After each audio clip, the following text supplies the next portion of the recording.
तो बहुत बहुत स्वागत है जोरदार तरीके से हमारे सभी सीडीएस एस्पिरेंट का इस बेहद ही खास वीडियो में। सीडीएस सेकंड का एग्जाम डन हो चुका है 2024 में।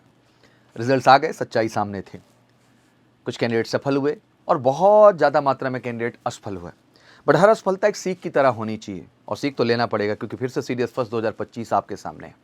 सभी मेरे ग्रेजुएट एस्पिरेंट जितने भी हैं इस देश के अंदर, आप अपेयरिंग हैं या आपने ग्रेजुएशन कर लिया है, मुझे लगता है कंबाइंड डिफेंस सर्विसेज एक ग्रेट अपॉर्चुनिटी की तरह है आपके लिए, हर साल 2 बार। तो मुझे लगता है कि अगर वाकई में आपका पैशन है आर्म फोर्सेस में, तो CDS one of the best entry में है और एग्जैक्टली इसकी प्रिपरेशन करके आप आर्म फोर्सेस का हिस्सा बन सकते हैं, सिंपल ग्रेजुएट होते हुए भी। आइए आज सीडीएस की ऑब्वियसली कॉमन मिस्टेक के विषय में हम बात करने वाले हैं, जो अक्सर प्रिपरेशन में देखने को मिलती है और शायद उन्हीं मिस्टेक की वजह से 2024 में आप नहीं हो पाए। तो ज़रूरी है कि 2025 फर्स्ट जो आपका एग्ज़ाम सीडीएस का होने वाला है, उसमें उन मिस्टेक को आप रिपीट ना करें। तो आइए उनके विषय में क्रमवार तरीके से बात करते हैं।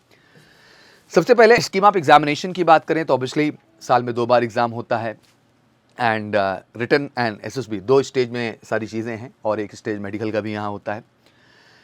पहले 3 तरह के पेपर आपके सामने होते हैं, जिसमें इंग्लिश है, जनरल नॉलेज है, एलिमेंट्री मैथमेटिक्स है। स्पेशली आईएमए एफए आईने की बात करेंगे तो तीनों पेपर देने होते हैं, तो ओटीए के लिए स्पेशली इंग्लिश और जनरल नॉलेज का ही पेपर देना पड़ता है। ऑब्वियसली समय की बड़ी किल्लत है, क्वेश्चंस के ही इक्वल समय मिलता है। 120 क्वेश्चन मैथ इंग्लिश के होते हैं, 120 मिनट का टाइम। 120 क्वेश्चन आपके जीएस में होते हैं, 120 मिनट का टाइम। हाँ, एलिमेंट्री मैथमेटिक्स में थोड़ी सी लिबर्टीज ज़्यादा हैं, चीज़ें आपको बेहतर ढंग से मिल जाती हैं। तो आइए आज कुछ ओवरऑल व्यू के बारे में बात करते हैं और समझते हैं। Following lot of study equally aimless study. बहुत सारे कैंडिडेट हैं जो बहुत कुछ पढ़े जा रहे हैं, मालूम नहीं क्या पढ़े जा रहे हैं। सीडीएस का एग्जाम है तो मालूम नहीं क्या दिमाग में रख लिया, बड़ा पढ़े जा रहे हैं, एमलेस तरीके से पढ़े जा रहे हैं। मुझे लगता है कि यूपीएससी जैसे कंपटीशन को क्रैक करने के लिए सबसे पहले तो एम क्लियर करो, क्या पढ़ना है, उससे ज़्यादा इंपॉर्टेंट हो जाता है क्या नहीं पढ़ना है। और अगर आप ट्रेंड एनालिसिस नहीं देख रहे हैं, बैक ईयर्स ट्रेंड एनालिसिस नहीं देख रहे हैं आप प्रीवियस ईयर के, तो एग्जैक्टली आप टॉपिक के वेटेज तक को नहीं समझ पाएंगे। इसलिए कम से कम 5 to 10 ईयर का वेटेज देखिए आप सबसे पहले। मेडिकल सी क्लासेस बुक मंगाएंगे सीडीएस की स्पेशली, तो वहाँ पे आप देखेंगे पूरा ट्रेंड एनालिसिस हमने दे रखा है प्रीवियस ईयर का, जिससे आपको बहुत सारा आइडिया मिलेगा, तो आपकी स्टडी एक प्रॉपर डायरेक्शन में हो पाएगी। ट्राइंग टू लर्न एवरीथिंग, ये गलत है। आपको थोड़ा सेलेक्टिव होना पड़ेगा सीडीएस जैसे एग्जाम में बेहतर करने के लिए। Reading without understanding, reading understanding, expressing understanding.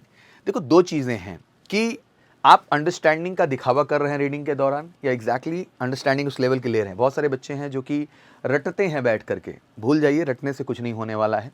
You need to be very real, आपको कॉन्सेप्ट पे अच्छे से काम करना होगा और उस कॉन्सेप्ट के बाद आप जो प्रीवियस ईयर क्वेश्चंस हैं अगर उनको लगाने में सक्षम है तब तो कॉन्सेप्ट आपका सही लेवल पर डेवलप हुआ है। नहीं कर पा रहे हैं तो नहीं डेवलप हुआ है। तो दिखावा मत करिए रीडिंग का, सच्चाई में पढ़ाई करिए। कोई भी टॉपिक खत्म कर रहे हैं आप तो उस टॉपिक पे बेस्ड प्रीवियस ईयर क्वेश्चन जरूर लगाइए और देखिए कि आपका लेवल वहाँ तक गया है कि नहीं गया है। अवॉइडिंग न्यूज़पेपर बहुत गंदी बात है। बीइंग अ ग्रेजुएट एस्पिरेंट मुझे लगता है कि न्यूज़पेपर तो आपकी लाइफ का हिस्सा होना चाहिए, और स्पेशली इंग्लिश न्यूज़पेपर कोई भी ले सकते हैं आप। आपकी वोकैब से लेके, करंट से लेकर के, आपकी राइटिंग स्किल से लेके, रीडिंग स्किल से लेके हर चीज़ बेहतर होती है। तो मुझे लगता है कि being a graduate and being a serious aspirant, newspaper must होना चाहिए आपके लाइफ में। लर्निंग विदाउट रिवीजन, बहुत लोग केवल पढ़े जा रहे हैं। नहीं भाई, पढ़ना है, प्रॉपर नोट्स बनाना है, क्वेश्चंस अप्रोच करने हैं और हर हफ्ते 2 हफ्ते में कोशिश करना है कि जो नोट्स बनाया है, जो आपने नोट्स बनाया है, जो आपने पढ़ा है, उसको रिवाइज भी करते चलें।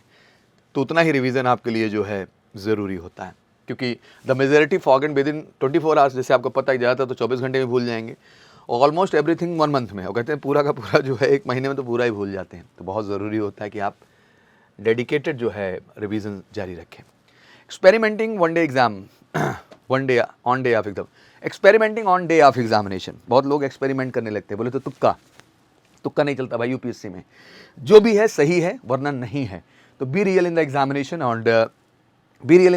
और बिल्कुल राइट अप्रोच लेके चलें और सही अटेम्प्ट करें। ध्यान रखिएगा, गलत करेंगे तो जाएंगे, जो आएगा वही करना है। भले वो 40% ही अटेम्प्ट आपका हो, that's not a issue, but ध्यान रखना है कि जो करना है सही करना है, वरना नहीं करना है। Less interest in the mock test तो देते ही नहीं आप, आदत में ही नहीं है आपके एग्जैक्टली, क्योंकि मॉक टेस्ट देखने से आपको डर लगता है, सच्चाई बाहर आ जाएगी। तो मॉक टेस्ट दीजिए, ज़्यादा से ज़्यादा मॉक टेस्ट दीजिए और एमकेसी के हर प्लेटफॉर्म पे आपको बेहतर मॉक टेस्ट मिलेंगे। लैक ऑफ कंसिस्टेंसी, बहुत डेडिकेशन आया तो एक दिन पढ़ लिया 8 घंटे, अगले दिन 2 घंटे, फिर 1 घंटे, फिर पढ़ाई नहीं, जोड़ लो भाई, तो औसत 2 घंटे भी नहीं निकलेगा एक दिन का, या 3 घंटे भी नहीं निकलेगा। यही सच है देश का। तो इससे बाहर निकलिए, 6 घंटे पढ़िए, बट उनमें एक कंसिस्टेंसी को बना के रखना ज़रूरी है। और एग्जैक्टली ये सब कुछ अगर आप चाहते हैं कि बेहतर तरीके से आपके साथ हो, तो मिलकर देश के one of the best teacher team के साथ और बिल्कुल 100% गारंटीड सिलेक्शन बैच हम रन कर रहे हैं स्पेशली सीडीएस के लिए। और ऑब्वियसली हमारा लक्ष्य सीडीएस 1 2025 और इसको 100% हमको कराना है। जिनको सफलता नहीं मिली निराश मत हो, बिल्कुल जीरो से लेके सही डायरेक्शन में चलेंगे। और एक बार तो देखो यार, ईमानदारी से मेहनत करनी ही पड़ेगी और एग्जैक्टली उसके लिए जुड़िए एमकेसी के साथ, ऑफलाइन ऑनलाइन जहाँ भी कंफर्टेबल हो। कॉल करके 9696330033 पर। एमकेसी का मतलब ही है sure short selection, return, SSB and medical. तो एग्जैक्टली आप क्यों इंतजार कर रहे हैं? अगर आपका सपना है सीडीएस फर्स्ट 2025 तो welcome to MKC. Wish you all good luck. Jai Hind, जय भारत।